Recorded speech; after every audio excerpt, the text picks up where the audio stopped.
Kita pasti sering mendengar nama Soekarno.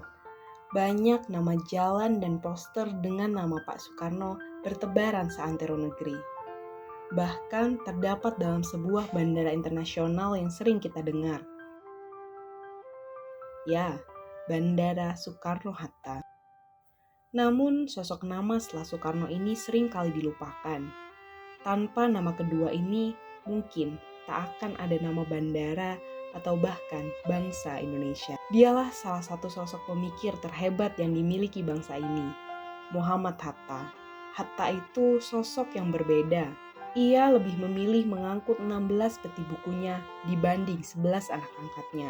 Kecintaannya terhadap buku sangatlah besar. Bagi Bung Hatta, dengan buku dia dapat berkeliling dunia dan dapat mengobrol dengan tokoh-tokoh hebat dunia. Tak ada yang dapat mengalihkan kecintaan Pak Hatta kecuali buku dan tanah airnya. Beliau memilih fokus membela tanah airnya lewat organisasi pemuda bernama Perhimpunan Indonesia.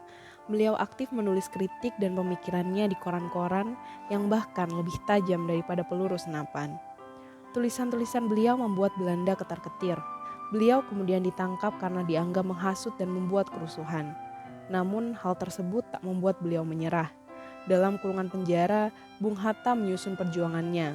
Dan dalam persidangan, beliau dengan lantang menghantam Belanda tanpa keraguan dan menuntut Indonesia harus merdeka. Dengan pidatonya yang menggelegar, beliau akhirnya dibebaskan. Berorientasi pelayanan.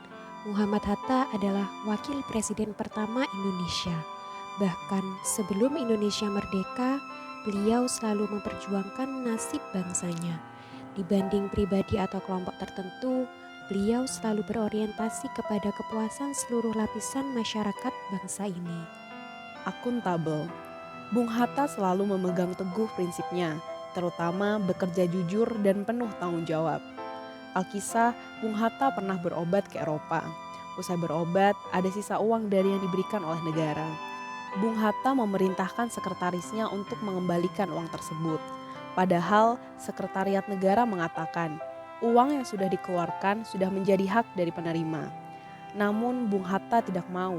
Ibarat dia menerima uang tersebut, berarti dia tidak menggunakan sesuai peruntukannya. Jadi fasilitas negara harus digunakan sebagaimana mestinya. Kompeten. Hatta tumbuh sebagai anak yang sangat tekun, pandai, dan juga disiplin mengaji. Kedalaman pemikiran Bung Hatta tumbuh sejak ia menjadi pembaca yang baik. Ya, Hatta sangat senang membaca buku. Sejak remaja, entah sudah berapa banyak gagasan para tokoh yang ia baca. Ia berusaha menemukan gagasan apa yang ideal diterapkan pada bangsanya. Sebuah tatanan negara dengan masyarakat yang sejahtera, adil, dan makmur.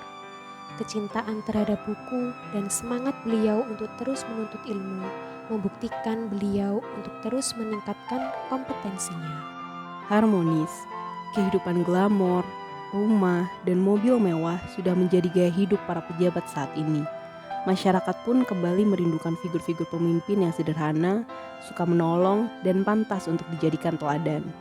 Sejak kecil, Bung Hatta sudah dikenal hemat dan suka menabung. Akan tetapi, uang tabungan tersebut selalu habis untuk keperluan sehari-hari dan membantu orang yang memerlukan.